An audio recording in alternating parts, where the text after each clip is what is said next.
निश्चित भाव में आपको प्रथम भी कही आसूँ बर्तमान ये सरकार जो गोमाता सुरक्षा गोवंश वृद्धि एवं आमर जो स्टे एनिमल रही गोचालन होची विभिन्न क्षेत्र को दृष्टि रखी आखि आगे रखी वर्तमान आमर deputy CM Shri Kanakvardhan Singh Deo chairmanship रे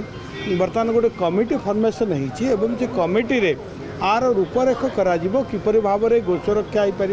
गोचालन बंद हम गोहत्या बंद हम एवं गोवंश वृद्धि हम प्रत्येक दिग को नहीं आलोचना करा आगामी दिन में यही विषय पूरा पुंखानुपुंख भाव में आपण मान निकट अवगति हम निश्चित भाव में आप निश्चित रुहतु जे ओडिशा रे गोवंश वृद्धि होगा सहित गोचालन को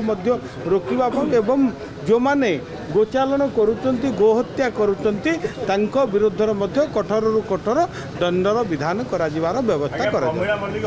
ए सरकार होची लोक मानकर सरकार ए सरकार